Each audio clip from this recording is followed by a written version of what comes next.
Hey guys, Samble to Geek here. Gaming media is just out of touch. As usual, it is out of touch because it doesn't know why people read it. I don't know what to say anymore. I mean, a lot of people in these gaming media websites just don't know how to respond to YouTube. YouTube has thrown a wrench into their business model. I remember the days where YouTubers were seen as a joke and basically delegated as second-class content creators, but YouTube has thrown a huge wrench into how these websites operate because the push from writing to video has not worked out in their favor because people don't go to them for video content. And when they tried to shift from articles to video, they found out pretty quickly that they don't understand why people like YouTube. Now they understand why people like YouTube, and now they're trying to implement it into their traditional model. There's no better vision of this than Kotaku. Kotaku over the last couple of years has been trying to reinvent itself as the business model that it is predicated on is failing, and the fact that, the Gawker lawsuit did significant damage to its parent company. And I understand the issues with that, and I understand that a lot of decisions had to be made to try to save what's left, but it hasn't resulted in good decisions. One of the big bad decisions you see media companies making over the years is to basically get rid of the role of an editor and to abandon their status as an institution. You see, institutions are supposed to form their employees. Their employees are supposed to develop styles and ways of writing and basically form themselves to the institution. The institution has standards, and those standards are expected of all their employees. But as YouTubers have created a personalized experience where content creators are more popular than institutions, a lot of institutions think that the best way to address this is to make their writers known and to be less of an institution and more of a host for content creators.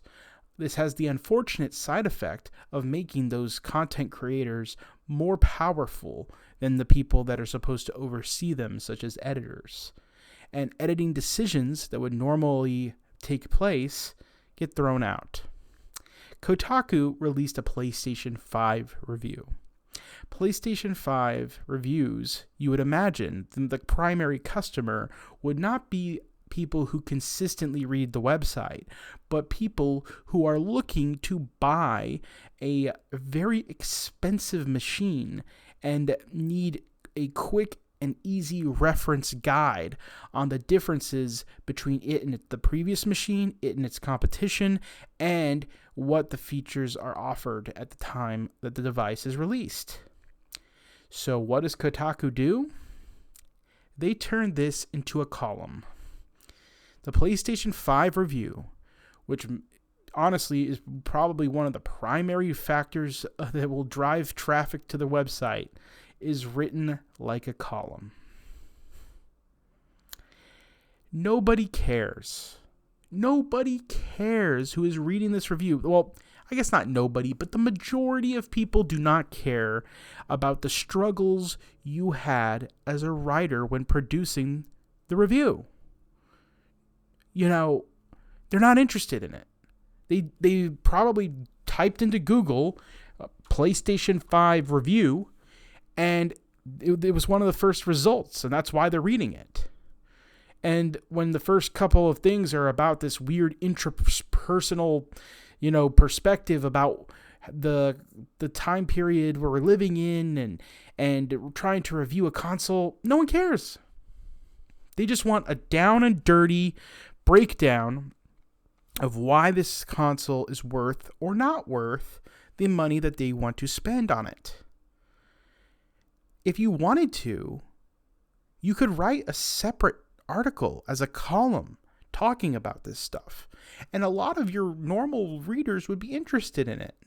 But instead, because the editor does not have the capacity to actually execute his power the way that he probably should have, you have this column inserted at the front end of a review for a console. Now, normally, an editor would be like, this review is going to be seen way more than our average article. Thus, we need to have really strict standards on what is to be in it, how it's supposed to look, how it's supposed to feel, and, how it's supposed to guide people to our website so that it can be a resource that can be used for a long period of time. Because unlike other things that we produce, it's not going to be read just in the time period and thrown away. It's going to be read for years. And it's going to be used as a reference guide by a lot of people, and by Google results probably, for the first 2 or 3 years of this cycle, of this console's lifespan. So they usually take these things pretty seriously. But the times that we're living in and the power dynamic shifts between editors and content creators has allowed this to happen. Expect to see more of this as these companies continue to struggle to compete with large YouTubers and other online content creators, because they don't realize why people go to them. Guys, people go to you because you have a brand. You have a brand that is strong because you have provided, coverage that no one else can, because you have access. And you have access because you are seen as a neutral party and, are backed by a major company. That is why people go to you. They think that they are getting people who are professionally paid to review these products and are basically going to give them a cold, nothing but the facts, ma'am, reasoning behind why they should or should not purchase a product. But when the more personality and stuff you insert into this, it no longer becomes Kotaku's review, it becomes the author's review. And people don't care about the author. I don't even know who the author is. And that's the thing. That's how people are going to see it. They're not going to see it as the author's review. They're going to see it as Kotaku's review, which is why the editor should be at least a little more invested in what is perceived here. Because when you make a review, it's a reflection on the entire website, not just the creator. Unfortunately, a lot of these companies are basically upending traditional media business models for one reason or another, most of it being political. And this has led to a dramatic shift on how things are covered.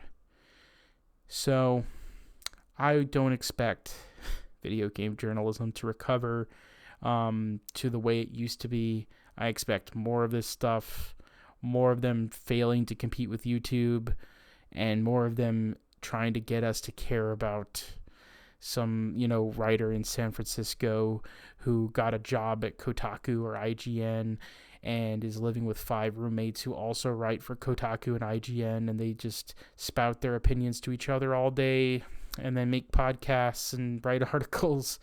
I mean, there's a reason why people don't connect with you personally, guys. It's because you live a lifestyle that's dramatically different than your consumer base. Most of your consumers don't spend all day with each other talking about video games in a closed environment. The reason why you see a lot of YouTubers that are successful is because they usually live somewhat normal lives and also play video games. And the ones who are big that can afford to live off of it, a lot of them spend an inordinate amount of their time connecting with their fans, so their fans pretty much know everything about them. which makes that relationship completely different. So you can't establish that through writing in the same way.